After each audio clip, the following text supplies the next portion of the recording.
Hello, everyone. My name is Louise H. Reed, and I'm an Ottawa-based HR professional and work a lot in the leadership and career coaching space.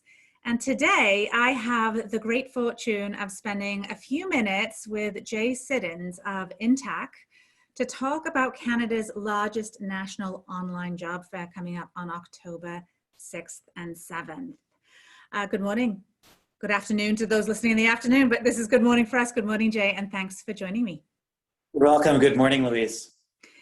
I want to just jump right on in with a question about this online job fair. So can you tell us a bit about this? So it's Canada's largest online job fair. Tell us about it and what job seekers need to know.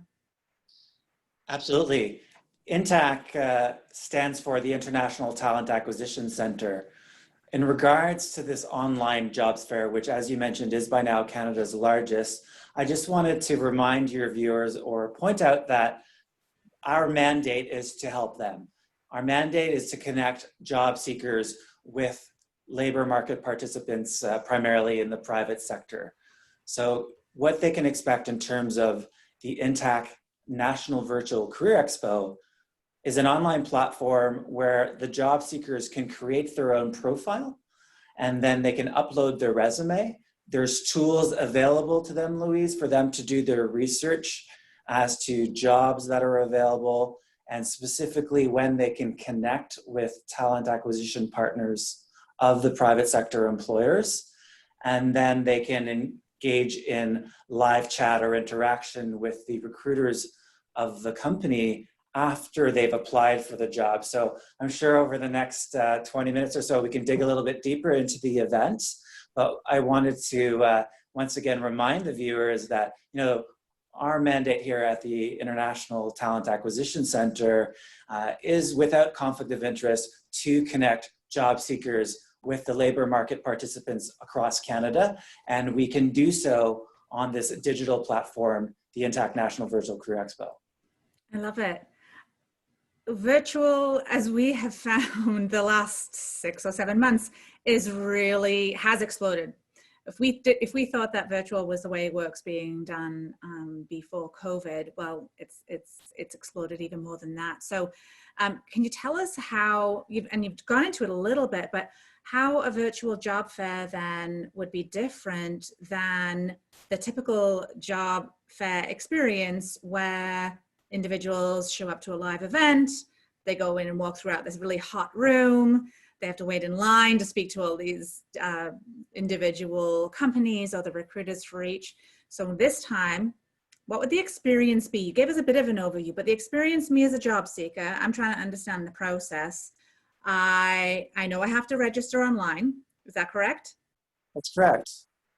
So maybe let's just start there. Let's start there. So tell us why we have to register online and how job seekers do that. As you said, it's different certainly than a traditional jobs fair because this is a virtual event and happens in a virtual destination. So as you said, registration. We would ask your viewers to go to www.in-tac-expo.com. That's the landing page, the public landing page of this event. They can peruse that website and learn more about the participants in terms of employers.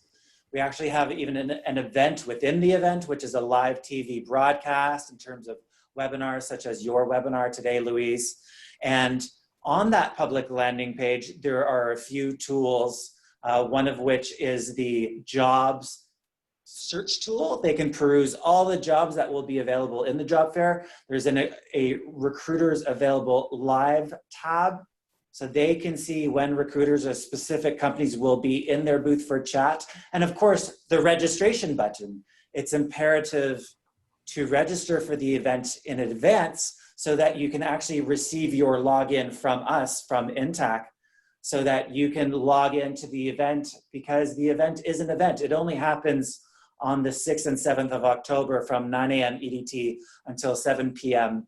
EDT on the 7th of October. So in advance of the event, such as tomorrow, viewers could go to the public website, explore the resources, the participants, the tools, and as you said, Louise, they can register. And what happens in registration, that was what you asked me, what happens in registration, that's an important process. That's when the job seekers are giving their information to us as their partner. We're really an intermediary, and we want to share their information with the talent acquisition partners of the employers.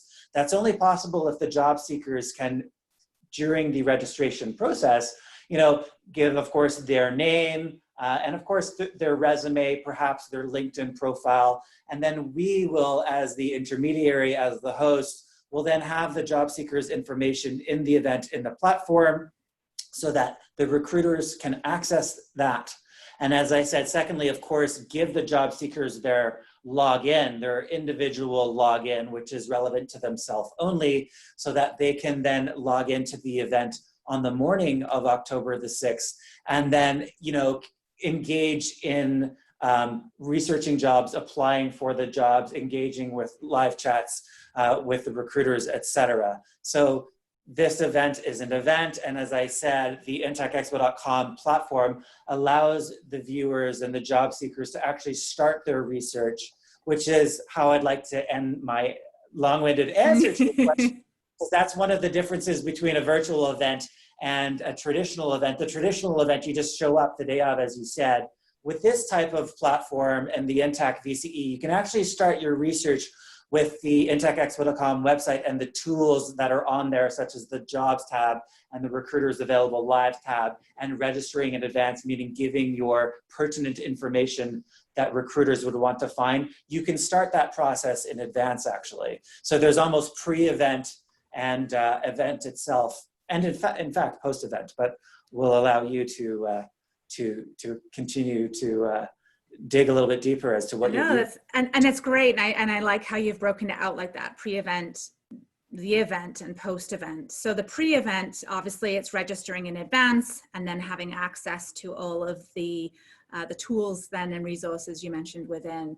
Are those tools available before the event starts? So if I were to register, I get my login from In-Tac, I can access the resources prior to the event and do my research so that on the 6th, I'm all set to go. That's accurate. That's accurate. In fact, on the intacexpo.com, the Jobs tab and the Recruiters Available Live tab, you actually don't even need a registration login to explore those two specific tools, because we feel it's of value to everyone. So we would, certainly everyone is welcome to go to that website and go to the Recruiters Available Live tab or the Jobs tab, which we feel will be, which are already being updated and will heavily start being updated tomorrow, which is October the 1st. And you don't even need to log in to explore some of the recruiters and the jobs themselves, nor the companies. The companies and their logos are all listed there. They're there for everyone to explore, Louise. And as you said, then they would likely register. They will receive from us their login. And now logging into the platform itself, they can pretty much only do that the day of the event. Right. An event is an event. Right. But as long as during the registration process, they submit their resume, right? Which is imperative anyways. They can't even finish the registration process without submitting their resume, for example. And to answer a question which you did not ask, but a lot of your viewers might ask you, the answer is yes. They can change or update their resume, don't worry, but they can't really do that until the event itself. They would have to log into the event, and there is a tab, meaning at the top right corner, in which they can update and change their CV. Because some people, upon registration, will have submitted maybe their standard resume, and maybe for the event, they want to submit another one or a specialized resume.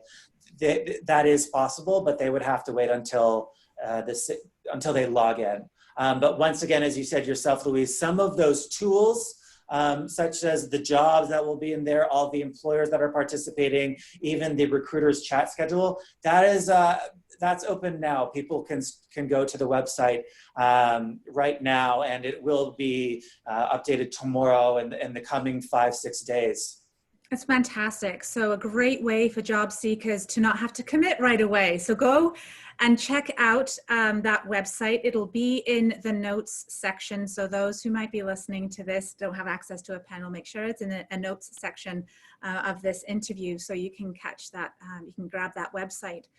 I really like that there's a Recruiters Available live tool and tab as well. So this means, does it that people can schedule an appointment, or does this mean that I would be joining as a job seeker in a live chat with other candidates? Can you just explain that a little bit for us, please?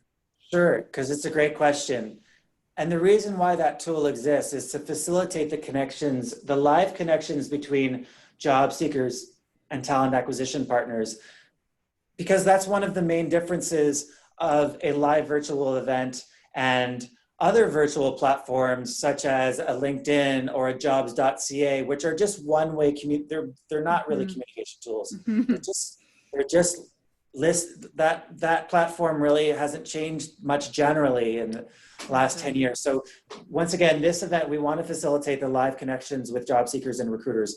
That's why that Recruiters Available Lives tab exists. So we could answer that question, Louise, in terms of process. If I were a job seeker, let's say, for example, I'm a full stack developer, I would first go to the jobs tool on the website, on the public, on intacexpo.com, and I would either search by keyword terms such as full stack developer or Java developer.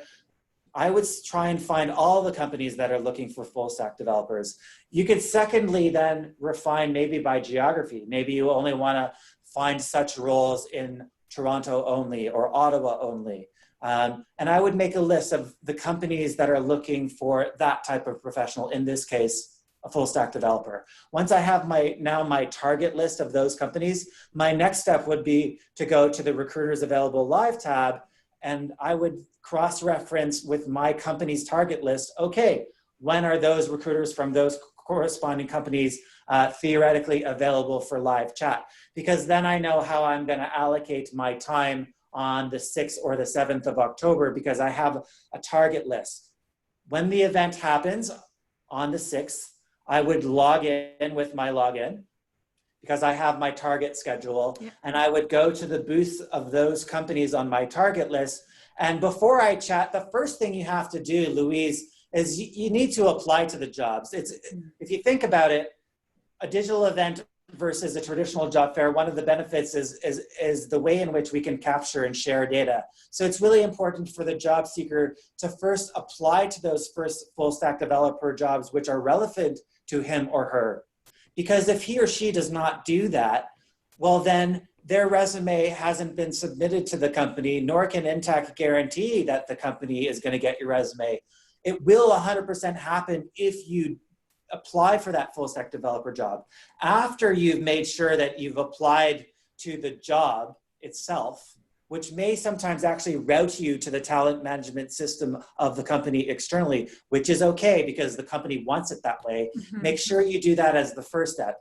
Then the second step would be for the job seeker to engage probably in live chat with the recruiter and say, you know, I've just applied to the full stack developer job in Ottawa. I have a few questions to ask you personally. And if you don't mind, I also want to share with you right now my resume, whether we do it right now in the chat function or whether you consent to you giving me your resume, your email as a recruiter for the company, and I can send it to you post-event, or whether you connect, giving me your LinkedIn so I can connect with you at LinkedIn and I can follow up with you post-event. I think that should be the process, is doing your research, with your research, getting your target list. Now you have a target list.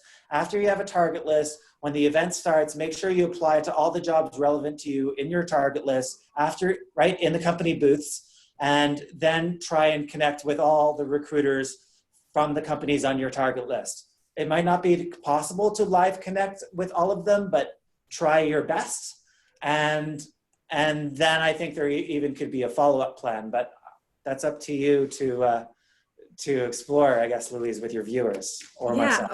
I love this, and I like how you've broken this down into the steps, and I will summarize those steps as well and include them in the show notes I expect it's also on the intacexpo.com website, but the way that you just articulated those steps are really helpful, because this is a very different way of approaching job fairs than what we have traditionally been used to. I do imagine that there might be some listeners who may feel a sense of, despite being computer and tech and virtual stuff savvy, maybe a little bit apprehensive about a virtual job fair. So do you have any additional tips beyond the steps, the process steps that you've shared? Any additional tips to help ready job seekers for this approach to a job fair? Great question. So there's two sides or two ways in which job seekers will be interacting with employers, one of which won't be personal interaction. It'll be your personal content, your resume and your professional profile. So my first piece of advice would be to make sure your professional profile is, ready to go and is, and Louise, you're an expert, you're an HR professional, you're a career coach. So for example, make sure your curriculum vitae or your resume is really ready to go and has been submitted to us in the registration step. And secondly, apply to as many relevant jobs to yourself as possible so that that same resume or professional profile from a data perspective is being shared with as many companies as possible, as long as those jobs are relevant to you, of course. And then the other side would be, the personal side of things and communication skills. Don't expect, unfortunately, to have a nice half-hour or 1 hour chat with recruiters. Many of your peers will also be trying to talk to the same people. So once again, relating back to communication, have some pertinent questions to ask. You might even, because it's text-based by default, Louise, chat, okay? Perhaps some of your viewers might even want to, in a way, even have questions or sentences prepared in Word on their desktop so they can sort of copy and paste quickly with some of the recruiters, because theoretically they would be able to do that more often and increase the scale. Now that's you have to measure that, because now we're getting away from organic conversation, but at the same time, I could see that helping you talk to a few recruiters at the same time, or more, which is possible. It is possible. That's one of the advantages of such a platform, is the scale and the ease of this ecosystem of everyone being there. You could talk to a lot of people in one day.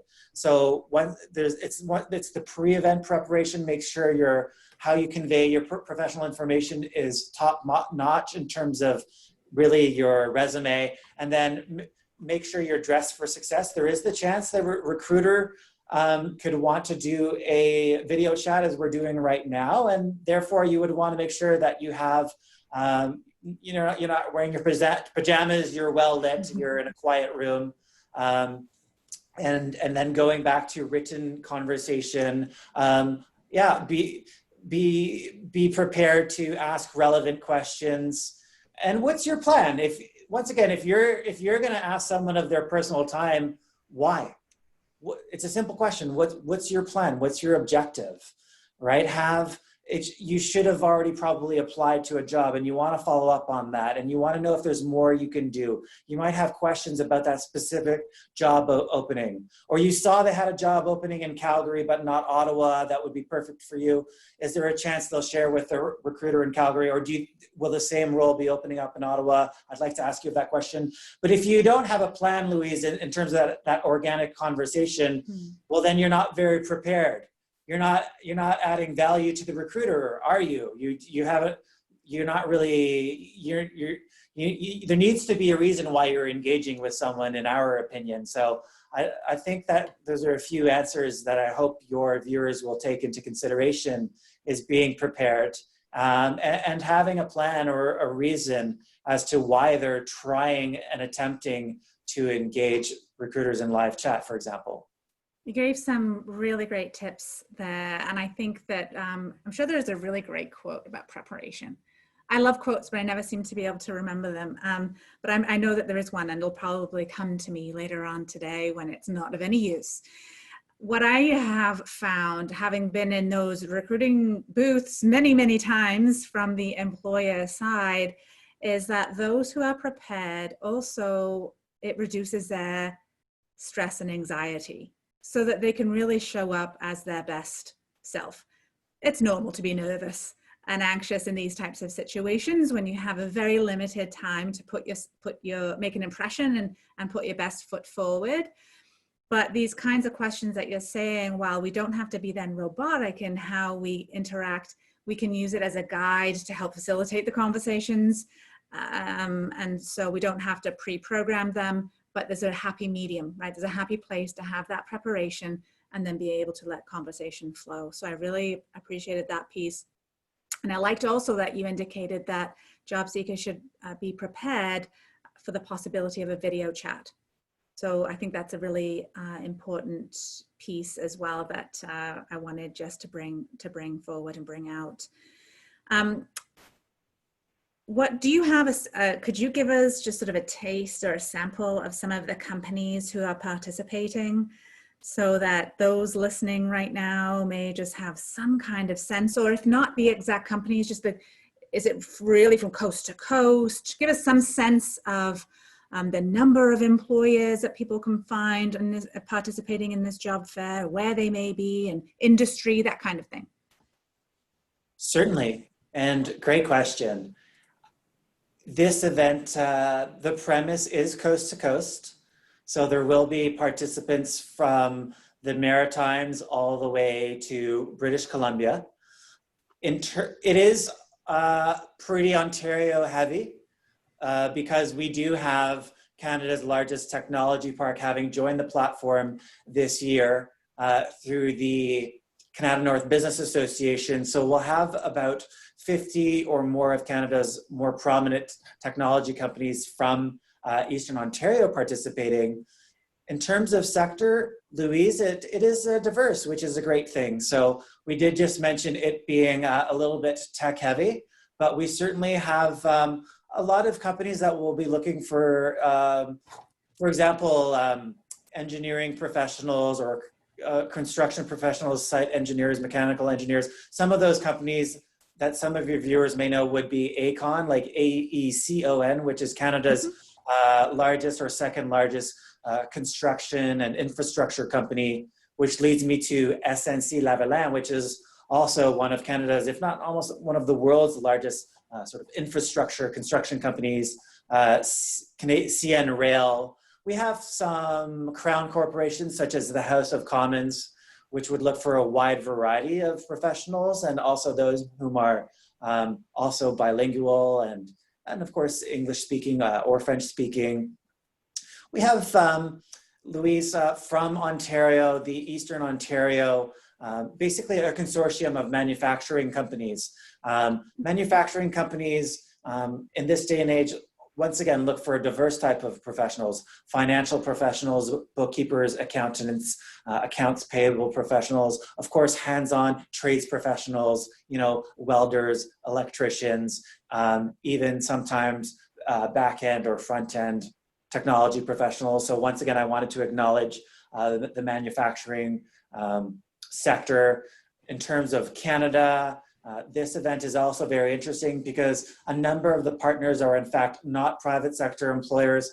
They're economic development agencies or regional governments. And the reason why they leverage the platform, Louise, because they too are looking for skilled talent for their region and for their economies. So how they participate is they aggregate roles from a number of companies within their region, such as, let's use Winnipeg, for example, which is the capital of Manitoba.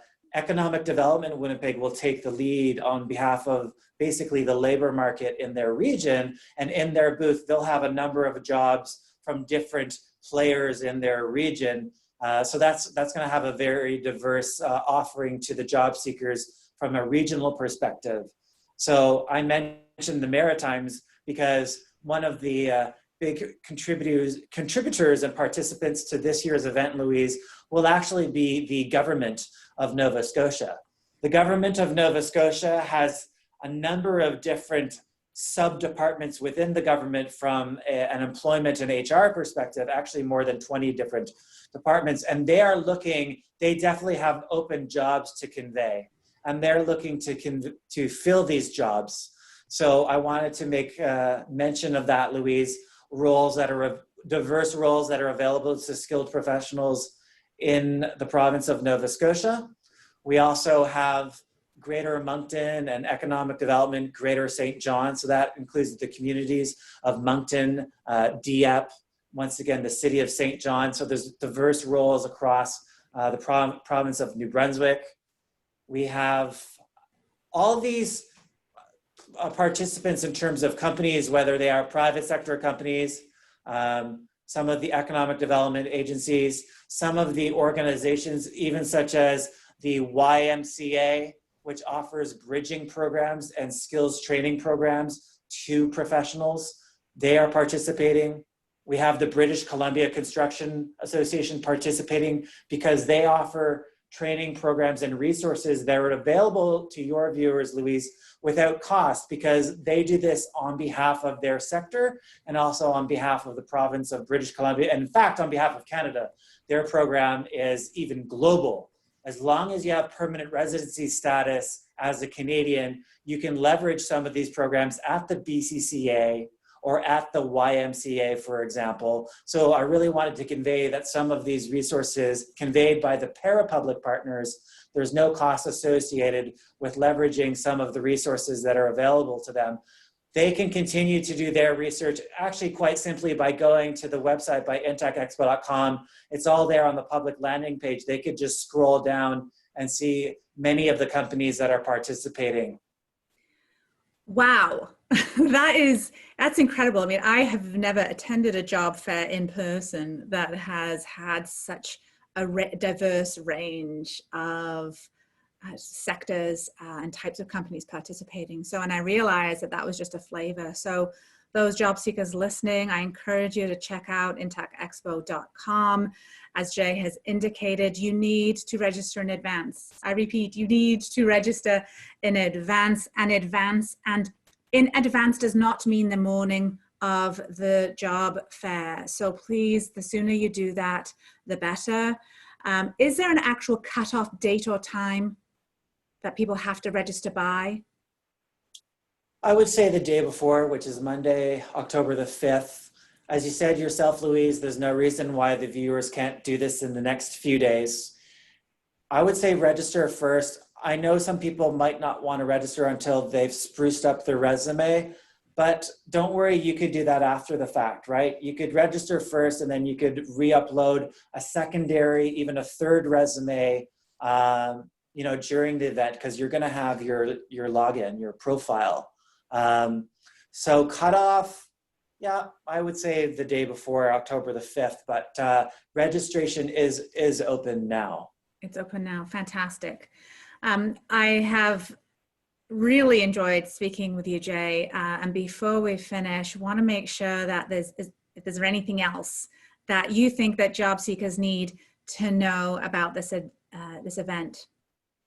Well, I've enjoyed speaking with you as well, Louise. And one thing we'd like the listeners to know and the job seekers is to have fun and enjoy themselves.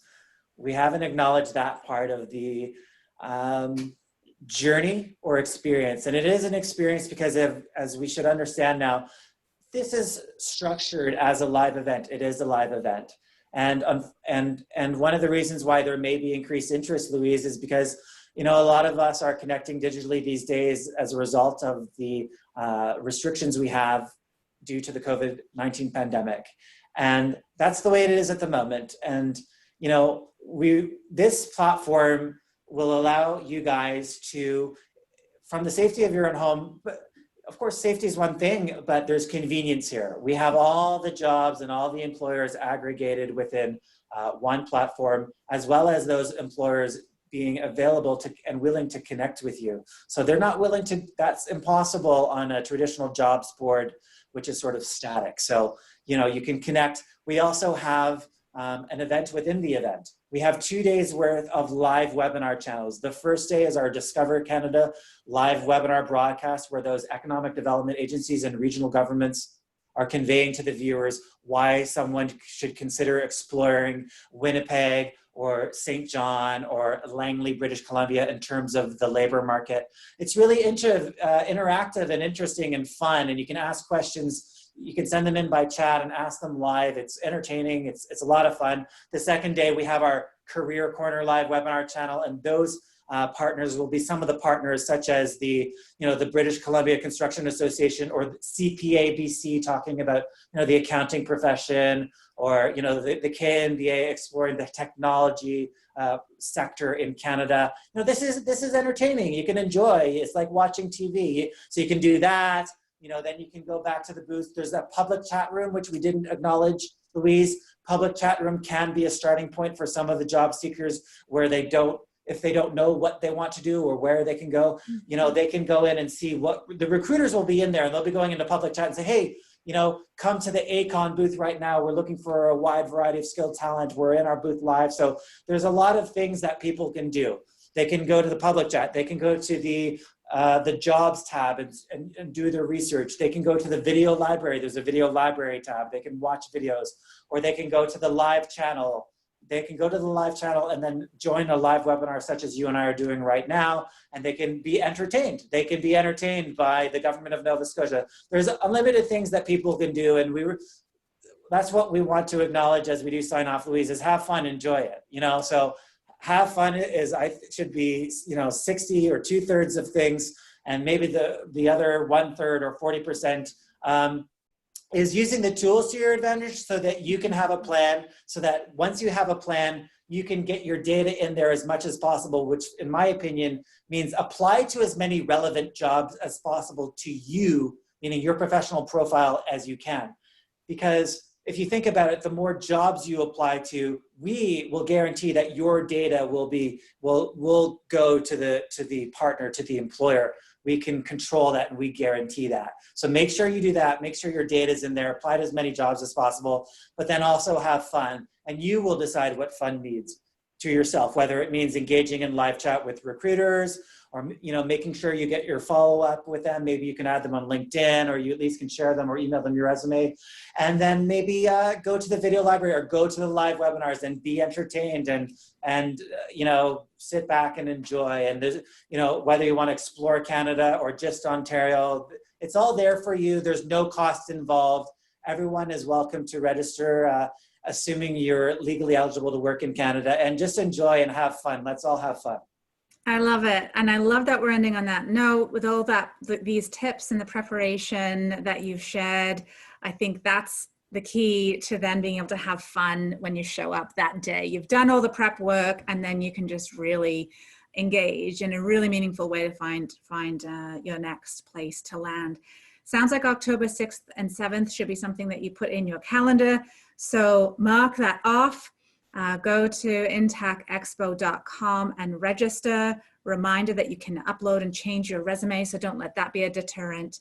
And I would love to hear what you liked best about this interview with Jay, what you took away most from this interview with Jay, and of course, how you enjoyed the event. You can reach me at Louise H. Reed and DM me on LinkedIn, or send me a note some way through my website, louisehreed.com. I would love to hear from you. Jay, thank you, my friend, so very much for sharing your time and sharing your insights and information about the event, how to prepare, and what job seekers can expect. I really appreciate it. Thank you, Louise. Thank you, everyone. Thanks, everyone. See you next time.